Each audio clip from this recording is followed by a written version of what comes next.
Hello, I'm Peter Moreira from Entrevestor, and I'm joined today by Nicholas Laval from Valley CIC. Nicholas, how are you? I'm doing great, Peter. Great to be here.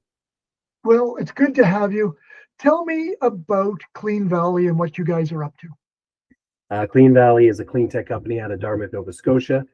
Our primary work is in the aquaculture sector, providing oyster seed in a modular containerized solution for the farmers that need seed for their farm. Okay, we've been discussing, and you're getting strong traction. Tell me about the contracts you've signed. Certainly, we've been lucky to have some international contracts signed in these last couple months in places as far as Portugal and Brunei, and of course local to here in the Maritimes. We're really excited now that we're able to start deploying these systems and building out the supply chains that will allow them to continue to operate. Okay, then. And you're pretty proud of the one in Brunei, eh? Yes, the one in Brunei has come together quite nicely. It's got a lot of local support from the local government there, a strong mandate from the Sultan of Brunei to build out the blue economy. And we were connected to this opportunity by the Trade Commissioners of Canada, along with the Canadian Chamber of Commerce of Brunei that's been a vocal and avid advocate for us as we build out our partnership with a group called Pony Marine. This will be the first oyster hatchery in the country, and we'll be deploying the first industrial and commercial size oyster farm that will be in the country for the next foreseeable future. Okay, why are you having success with these contracts? In my opinion, and what we've been hearing back from the customers, is we aligned the business model to meet the needs of the farmers. The farmers need seed. You can't have a farm without it. And we were able to come up with a business plan through what's called a hardware as a service, where we're providing not only the technology, but also a technician who is running that technology at an incremental monthly cost. Makes it a lot easier for farmers to essentially get the critical part of their supply chain without having to build a massive $1 million fund facility. Right, and I understand you're solving an acute problem here in the Maritimes. Yes, indeed. It's no thing to shy away from. The impact of MSX and Dermo have been incredibly detrimental to the oyster industry across the Maritimes.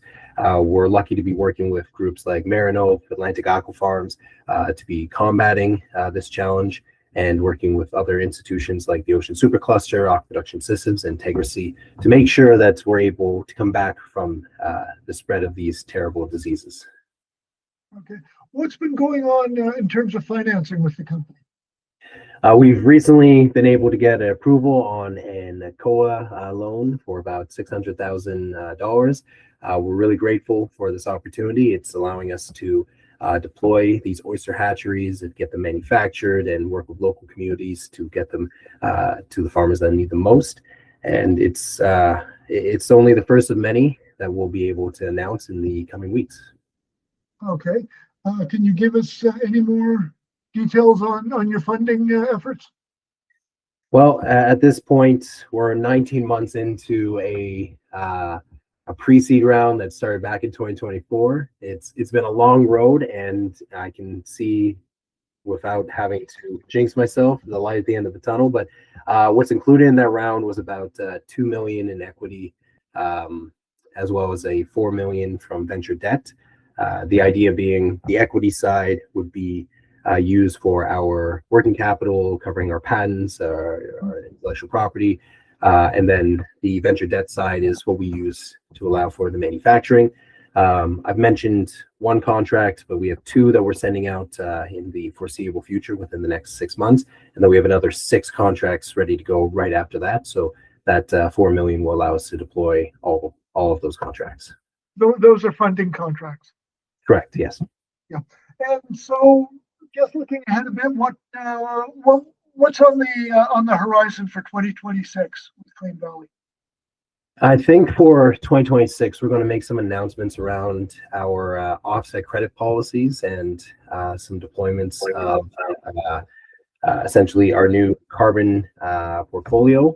We've been working with a group called Carbon Assets in developing this.